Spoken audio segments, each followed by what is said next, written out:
As you already know by now, the United States re-elected Donald Trump to the White House again for a second term that'll begin in a couple months after he gets sworn back into office on the 20th of January, 2025. Trump's second term in office will then last for the next 4 years through January of 2029, close to the end of this decade, by which point he will be 82 years old. And during those 4 years, Trump's powers and influence as America's president will shift the course of world history and American foreign policy in ways that were similar to his first term as president. Right now, before he's even retaken office, there is an absolutely enormous amount of speculation about what his return to the White House could ultimately end up meaning. And anybody who tries to tell you exactly what'll happen has no idea what they're talking about, including myself. Trump's foreign policy during his first term was defined by impulsiveness and shifts in unexpected directions, and his second term will likely be more of the same. Therefore, this is all extremely speculative, so please take everything that I'm going to say in this video with a huge grain of salt.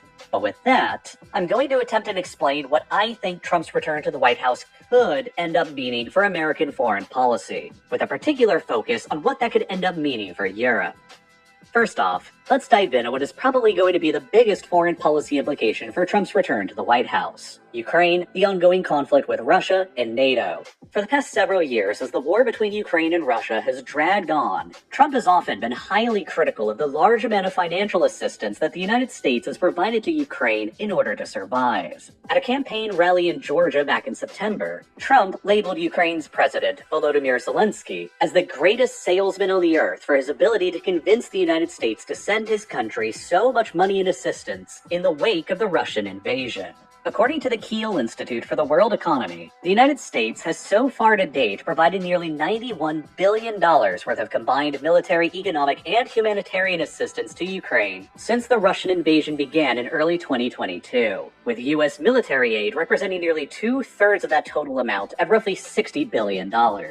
Now, that number for the military aid to Ukraine is what particularly seems to anger Trump the most, because it's about half of the total foreign military aid that Ukraine has so far received from everywhere abroad. The European Union, by contrast, has only provided the Ukrainians with about $45 billion worth of military aid since the invasion began, for a war that's taking place directly at their own doorstep. Though in terms of overall aid, when factoring in economic and humanitarian assistance, the EU has provided much more to the Ukrainians overall than the Americans have, at a total of about $133 billion in total. Nonetheless, Trump has long argued in public during his speeches that the U.S. is shouldering too much of the financial burden in continuing to support Ukraine during its war, and that Europe should take on an even greater share of the financial support than it has already. And with the idea of continuing to send more American aid getting less and less popular within the Republican Party all the time, that will now largely control the whole U.S. government for the next 2 years, there is plenty of room to believe that a second Trump administration will likely significantly reduce American aid to Ukraine, if not even cut it down to zero altogether.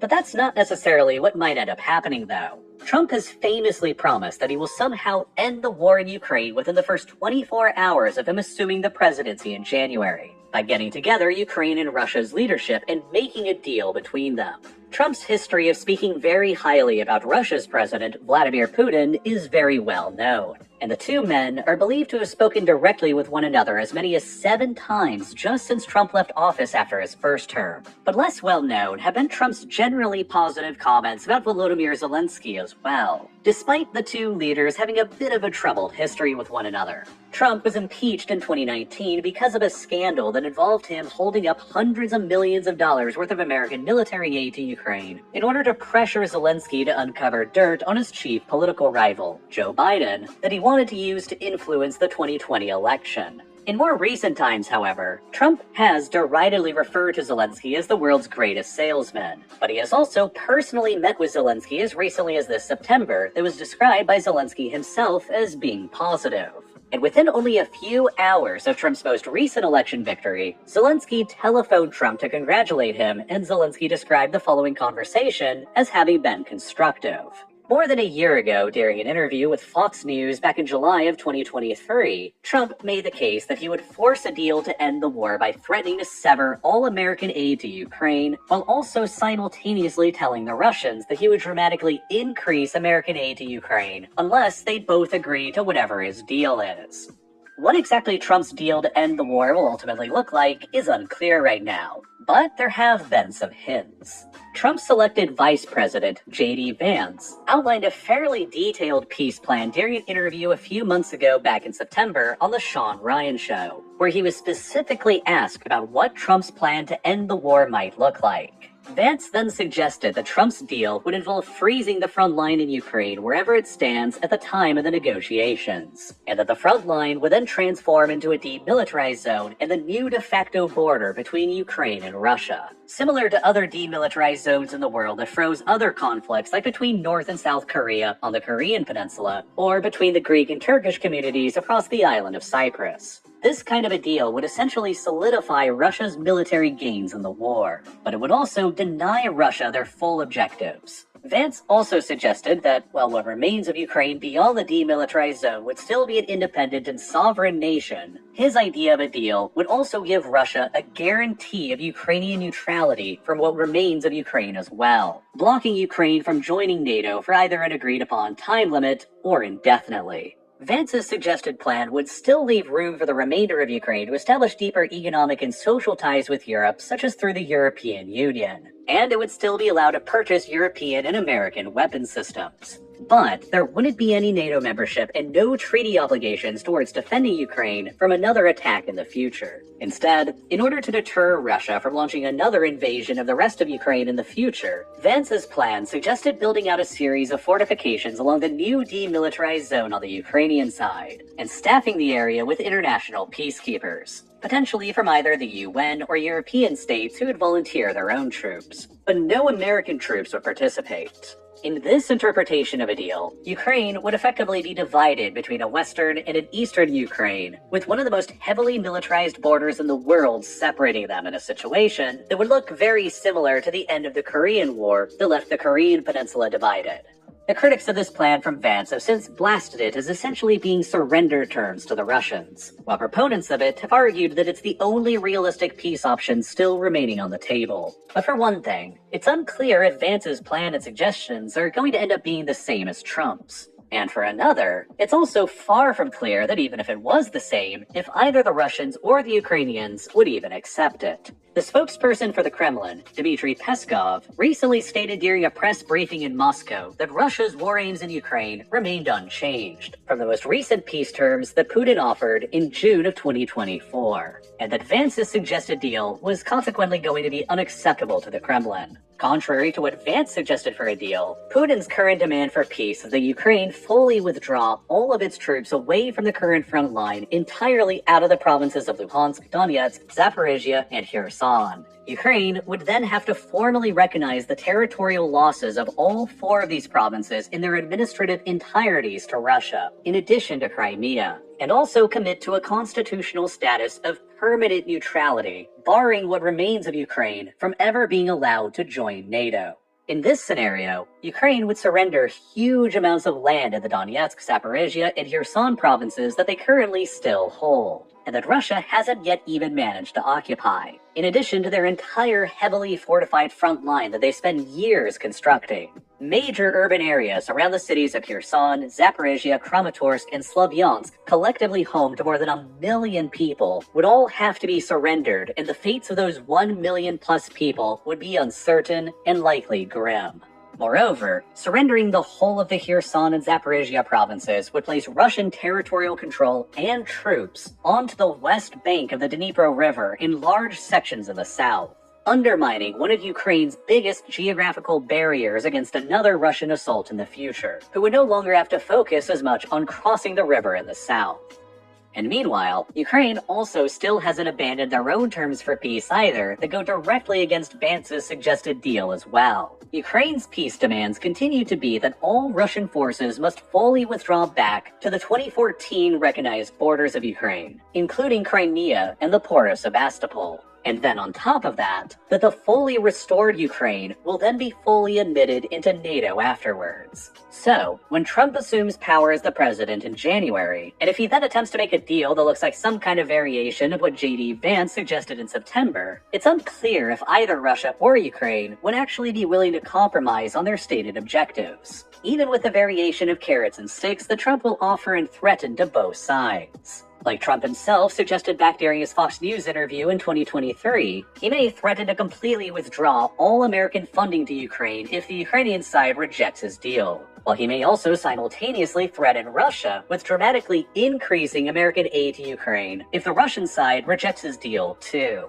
But on the face of it, Russia would stand to gain significantly more from this kind of a deal than Ukraine would. Ukraine would survive, but it would still be pressed to effectively surrender roughly 20% of its 2014 recognized territory, while Russia would be granted a reprieve to consolidate the gained territory and to further incorporate all of the conquered land and resources into Russia. This is also why, at the moment, the Russian side of the war is greatly increasing the pace of their attacks all along the front line in an attempt to seize as much territory as physically possible before any potential Trump-led negotiations to freeze the front lines where they stand. While they're also undertaking a truly huge effort to try and push the Ukrainians out of all of their occupied areas in Kursk, as much as possible too, in order to reduce the leverage on the Ukrainian side. Russia would be significantly more hard-pressed to agree on freezing the front lines where they stood at if it also included the front lines in Kursk within Russia proper too, sealing some of Russia's own territory behind the Ukrainian side of the demilitarized zone.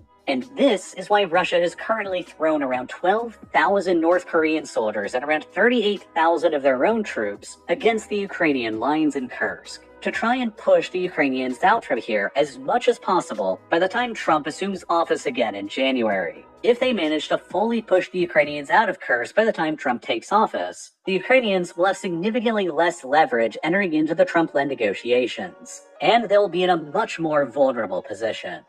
Either way, what is the most clear is that Trump will be hasty and eager to get America out of the Ukraine war and to end Washington's financial commitments to it as quickly as possible. And whatever he ultimately believes will be the quickest way to end America's involvement in the war will likely be the method he will choose. And if there's any precedent from Trump's first term in office regarding negotiating an end to a war that can give us some clues as to how this all might go, it would be how Trump handled the negotiations with the Taliban on ending America's war in Afghanistan. Frustrated and eager to secure a quick deal, ending America's decades of war and huge financial commitments in Afghanistan, Trump in early 2020 simply decided to go over the heads of the U.S.-supported government in Afghanistan and enter directly into negotiations with the Taliban themselves, without the presence or input of the Afghan government. Trump then agreed in February of 2020 to fully pull out all American troops from Afghanistan by May of 2021, strategically selected to be after the next presidential election. And he then immediately began reducing airstrikes on the Taliban and lifted certain sanctions on them, all in exchange for just some vague, unenforceable promises from the Taliban to commit to counterterrorism and agree to certain fighting restrictions. But by almost eliminating American airstrikes on the Taliban, Trump's decision undermined the capabilities of the Afghan government security forces, who were then left to fight against the Taliban without critical air support, and the Taliban almost immediately reneged on their agreed-upon fighting restrictions and ramped up their attacks on the government instead. Then, after Trump lost the 2020 election in November, he deliberately pulled out thousands more troops from Afghanistan than he had even originally agreed to do, which essentially left behind a skeleton crew of U.S. forces in Afghanistan that made the situation even more unstable in the face of the increased Taliban offensive, which left the incoming Biden administration with the difficult decision to either reinforce the country with a troop surge to make the situation more stable leading up to the agreed-upon handover date, but face accusations of escalating the conflict and breaking the deal with the Taliban, or not doing that and just hoping for the best. Biden then largely stuck to Trump's previous agreements with the Taliban on the withdrawal timeline and on the dangerous, unstable troop reductions, and chose to hope for the best. The Afghan government completely collapsed, the Taliban returned back into power, and Trump managed to somehow win the PR battle by getting the credit as the president who negotiated the peace, without receiving any of the blame for the surrender and the collapse that it ultimately resulted in during Biden's administration. Trump's hasty peace agreement with the Taliban in 2020 that completely sidelined the Afghan government in its interests, therefore set the stage for the Afghan government's complete collapse the following year. And the question is if Trump has learned anything from that experience or not. If he hasn't learned anything from it, and if Trump's hasty deal-making legacy with the Taliban is any kind of a guide for how he might handle making a similar deal with Russia and Ukraine, a similar outcome could well be plausible as well. The only possible deal that Trump and his team could offer Ukraine and Russia within 24 hours of him assuming office will be the ceasefire deal that'll freeze the front lines where they stand. And there's the very real possibility that if both Ukraine and Russia refuse those terms, or if Ukraine refuses them and Russia kind of accepts them, or if Russia tries to push harder for Putin's proposed peace offering, Trump may decide to simply go over the heads of the Ukrainians and negotiate with the Kremlin directly on a hasty deal to get America out of the conflict as quickly as possible. Just like he did when he went over the Afghan government's heads when he negotiated what for all intents and purposes was a surrender directly with the Taliban in 2020.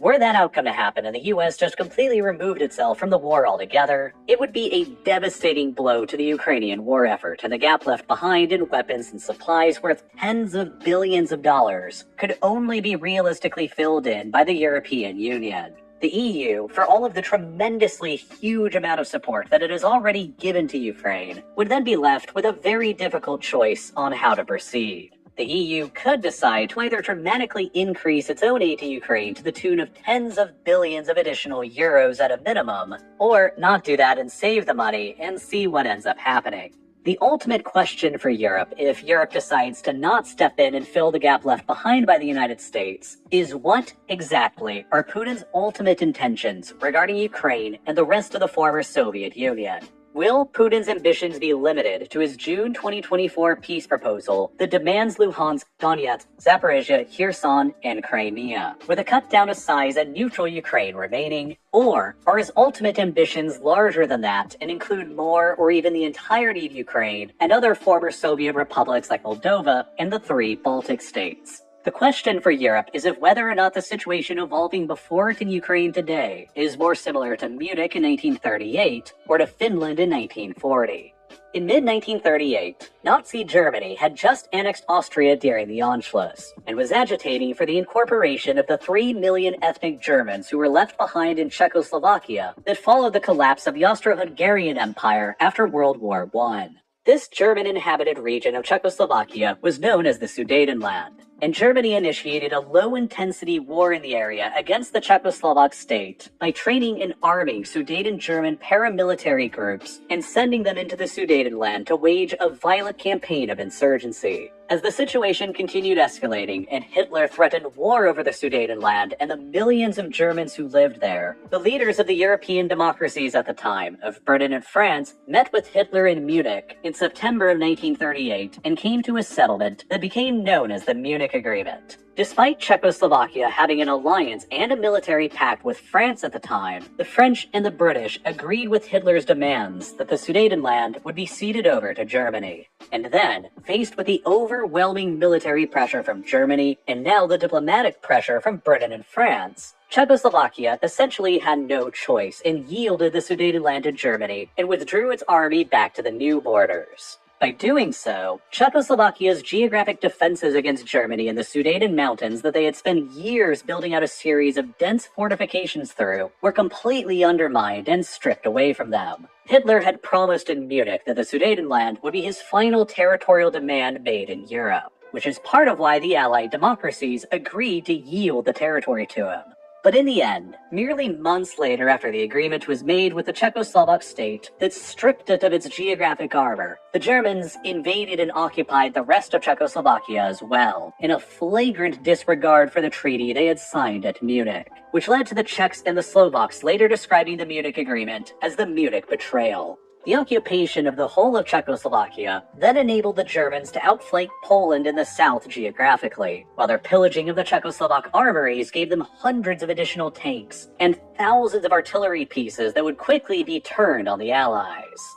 Ever since, Munich has been used as a byword for the policy of appeasement toward dictators. Hitler was given the Sudetenland under the promise that it would be the end of his territorial ambitions in Europe, and Hitler lied. In modern times, considering Russia's prior track record since the 1990s, will giving Putin eastern Ukraine be the end of his territorial ambitions in Europe as well? Or could it be another Munich? The other potential historical outcome, if you assume that Putin's ambitions in Europe are more limited, is what happened to Finland in 1940. In late 1939, the Soviet Union launched an all-out invasion of the country with the likely objective of conquering all of it and returning it all back under Moscow's control, as Finland used to be a part of the Russian Empire until the empire collapsed in 1917 and Finland achieved its independence. But the invasion turned into an unexpectedly costly and bloody quagmire for the Soviets that cost hundreds of thousands of casualties, and after little progress was made, the Soviets agreed on a peace deal with more limited aims. They granted them about 10% of Finland's territory, but also left the rest of Finland that remained as an independent nation. After the conclusion of the Second World War, the cut down to size Finland was then heavily pressured by the Soviets into a position of geopolitical neutrality, which made it essentially a neutral buffer state between the Soviet-dominated order in Europe and the Western order. For decades up until the collapse of the Soviet system in the early 1990s, this was the model of painful neutrality that Finland was pressured into between the East and the West, a model that has since been referred to as Finlandization. And in this, Finland's model of forced neutrality after having given up territory throughout the Cold War has also been proposed as a potential settlement to the Ukraine question today. Indeed, in early 2022, immediately before the Russian invasion of Ukraine was about to begin, the president of France, Emmanuel Macron, traveled to Russia and suggested to Putin that the Finlandization of Ukraine was one of the options on the table at the time. In recent years since then, Macron has grown significantly more hawkish on Russia and is quite suggesting that as a potential outcome. But it could still be a potential model that'll be suggested by Trump during his deal after he assumes office. If it's believed by the negotiators that Putin's ambitions in Europe are indeed more limited like he claims right now, would they then potentially agree on Ukraine ceding territory and making the cut down to size Ukraine assume a Finlandization model of neutrality between East and West like Finland was forced to endure for decades during the 20th century? Would they pressure Ukraine into accepting such a deal, and would Ukraine yield to that pressure or continue fighting on? Are Putin's ambitions in Europe limited to eastern Ukraine, or do they extend further? And by extension, will any deal on peace look more like Finland in 1940 or Czechoslovakia in 1938? These are the big questions for the negotiators to ask. But perhaps even more troublingly for Ukraine and Europe at large is Trump's blunt antagonism towards NATO as well. During his first term in office, Trump routinely blasted members of the NATO alliance who had not increased their military spending to at least 2% of their national GDPs, a standard that all NATO members agreed to adopt in 2014 within the next 10 years as a response to Russia's first, more limited invasion of Ukraine when they seized and annexed Crimea. 4 years later, by 2018, however, during Trump's first term, only 5 countries in the entire NATO alliance besides for the United States were at the agreed-upon 2% of GDP on defense spending target. And the only NATO countries that had raised their defense spending enough to at least match that target from 2014 were Estonia, Latvia, and Poland, the ones closest to Russia and the most fearful of Russian aggression, while none of the others had bothered yet.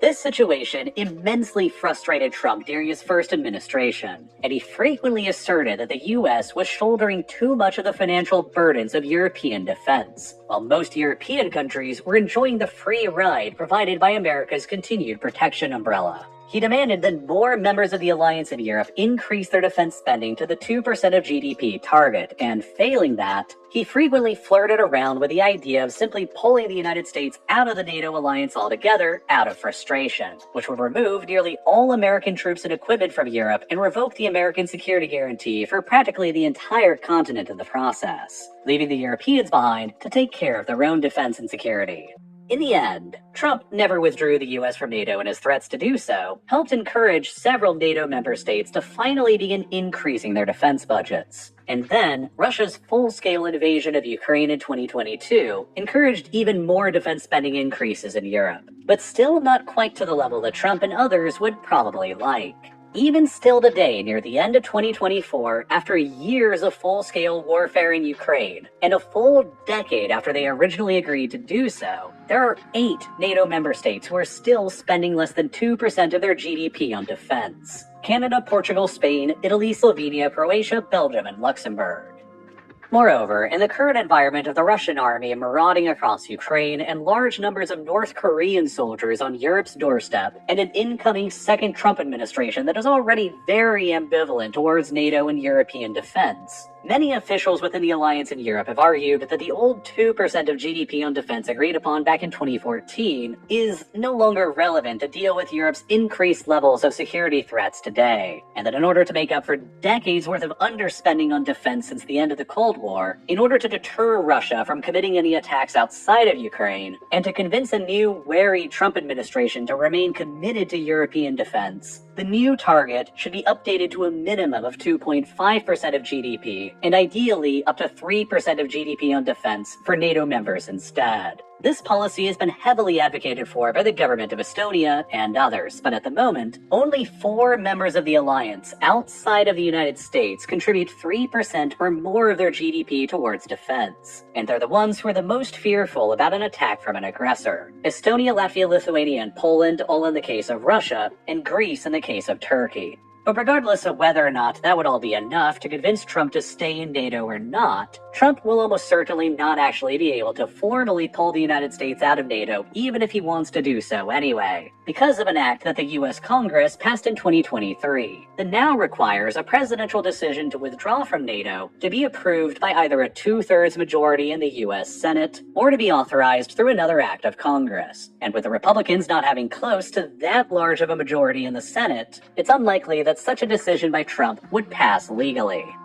Regardless, though, even without formally pulling out from NATO, Trump could still decide on undermining America's commitment to the alliance from within, by withholding ambassadors from member states, closing down military bases and installations, and pulling out soldiers and equipment, and refusing to participate in joint military exercises, among several other options, all of which could still serve to effectively hollow out America's commitment to NATO and undermine Europeans' faith in America's actual commitment to their defense. Especially if Trump basically withdraws all U.S. aid from Ukraine and then leaves the problem there entirely to Europe to sort out as well. The Europeans may then be faced with an even more difficult decision in the event that the second Trump administration not only ends American support for Ukraine, but also begins shutting down most of America's commitments to NATO and general European defense as well. In order to further assist Ukraine in this scenario, and to deter against future Russian aggression elsewhere, Estonia has argued that all the remaining NATO states in Europe should pledge 0.25% of their GDP to the continued defense of Ukraine, on top of their argument that all NATO states should increase their own defense spending to at least 2.5% of their own GDP. But to do all of that would entail enormous increases in defense spending for basically all of Europe's countries. And that will present them with a number of challenges that'll be difficult to overcome. Their only 3 methods of doing so will be by either 1, greatly taking on additional debt in order to pay for it, and adding on to the piles of debt that they're already heavily burdened with, like in the case of the 14 EU countries who already have debt-to-GDP ratios at or higher than 60%. 2, increasing taxes in order to pay for it, which with some of the highest tax rates in the world already all across Europe would be deeply unpopular. Or 3, slashing some of their generous social and welfare policies in order to pay for it instead, which would rupture the social contract with European governments and their people that have been well established for decades now. That would be even more deeply unpopular. To help shore up Ukraine's defenses even further, Estonia has also argued that, in the event of a Trump-sponsored peace deal in Ukraine that freezes the front lines and establishes a demilitarized zone that also keeps Ukraine out of NATO, European states, including the Baltics, Poland, and the United Kingdom, should agree on sending large numbers of their own troops as peacekeepers to man the DMZ, in order to deter any future Russian assault on Ukraine. That way, even if the US largely abandons Ukraine and NATO membership isn't offered to Ukraine, the Europeans themselves will take on Ukraine's continued defense. Though it remains to be seen just how willing the European states will be to actually commit to something like this. If the Europeans decide on not extending that firm of a commitment to a post-war Ukraine, there's also the probability that, faced with a scenario of abandoned US support, no increased European support to fill in the gap, and no invitation to join NATO, the Ukrainians would logically conclude that the only way to safeguard themselves against Russia going forward would be to begin acquiring their own arsenal of nuclear weapons. This October, Volodymyr Zelensky himself even hinted at this possibility during a speech to the European Council in Brussels, when he plainly stated that the only two possible options available to Ukraine going forward were either security in NATO or security through nuclear weapons. While Zelensky has since walked back that statement, he's probably only done so because of heavy diplomatic pressure, and he was almost certainly very serious. And Ukraine might not even be the only country in Europe or in the rest of the world to develop their own nukes as a consequence of all of this. Poland, ever wary of Russia and their intentions on the continent as well, would be highly likely to develop their own independent nuclear weapons arsenal as well if the U.S. security guarantee they currently have was withdrawn or weakened from NATO, and other European countries further away from Russia, like Germany and France, didn't satisfactorily step up to fill in the gap. Essentially, the looming prospect of Trump potentially ending America's support for Ukraine and weakening America's ties to NATO presents Europe with a set of very, very difficult decisions and choices that they will probably have to make over the next 4 years in regards to Ukraine and Russia, and which will have lasting tertiary consequences that will affect the entire continent in currently unforeseen ways. And the situation could get even more dire for the Europeans if China decides on launching an invasion of Taiwan. As I have stated before in multiple videos here on YouTube, the most widely expected timeline for a Chinese invasion of Taiwan, if it's going to happen at all, will take place sometime between 2027 and 2030, which will now overlap with a significant portion of Trump's second term in office through 2027 and 2028. Trump may believe, just as a significant amount of the U.S. military does, that the U.S. needs to focus as much of its power and capabilities as possible in the Pacific theater right now in order to deter a Chinese attack on Taiwan or in order to prepare for it. And that necessarily entails pulling U.S. forces away from other theaters in Europe and the Middle East and relocating them to the Pacific. Trump may believe that pulling troops and equipment from Europe and halting the flow of tens of billions of dollars worth of military hardware to Ukraine will conserve and refocus more of those resources towards the defense of Taiwan, going into China's likely window of attack beginning in 2027. But it also potentially risks emboldening Russia to attack elsewhere in Ukraine or Europe if the Europeans do not fully step up and fill in the gap that gets left behind.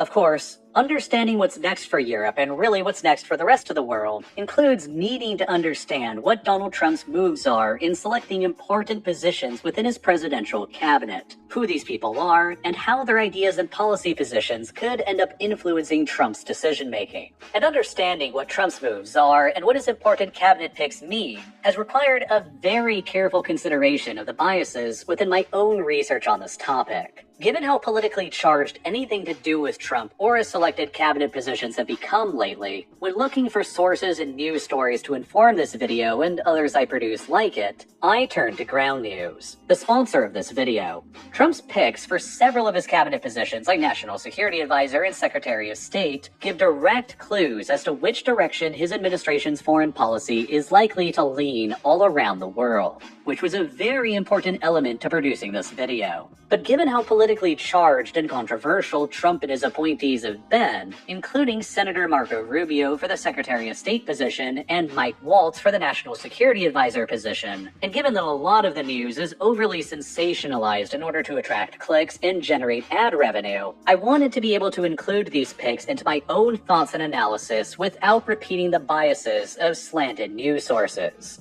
And Ground News enabled me to do that by compiling articles on Trump's cabinet choices and characterizing the sources for such stories as center, left, or right. It also generated a list of the key points made in left-leaning articles and right-leaning articles. In this case, given that so many of the sources come from the center, despite the left-leaning and right-leaning talking points diverging significantly, I was able to continue drafting this script with a high degree of confidence that I wasn't simply parroting through my own or anyone else's political biases. And not only is Ground News a massive aid in spotting biases and slant in the stories that you care about, But it also has a feature called Blind Spot that identifies and introduces stories that are not getting equal coverage from the right and the left, which is so helpful to any and all news consumers because it allows each and every one of us to move beyond our own biased media diets to consider what kind of context we're missing. On top of Blind Spot, Ground News also has a local feed so you can plug in your own city and quickly identify the slant and the stories that are getting covered in your own hometown. On top of this, there's also my news bias, which tracks your reading habits over time. With this feature, I can see my most read outlets, the bias of the stories I read, and even the topics and people I read the most about. It's basically a diet tracker for your news. And one more awesome feature that I'd really like to mention here is the ownership feature that Ground News has also developed. They've analyzed well over 2,000 separate news sources to distill the ownership structure of each source into one of 7 different categories, ranging from wealthy individual private owners to government-owned and operated news sources, which again helps me understand why a story is being framed the way that it is. The simple truth is that all media to a certain extent contains bias, and all media consumers, including myself, also carry some personal bias. So if you want to counter such factors, cut through all the rhetoric, political positioning, and organizational slant, Ground News is your go-to. And best of all, I'm offering viewers 50% off of their Vantage subscription, which is what I use for unlimited access to all of their features. It's their biggest discount of the year, so go to ground.news/real-life-lore, click the button here on screen, or follow the link down below in this video's description to subscribe for less than $5 a month. It's a great way to stay better informed in our world, and it'll also greatly help out my channel and support what I'm doing here on Real Life Lore at the same time. And as always, thank you so much for watching.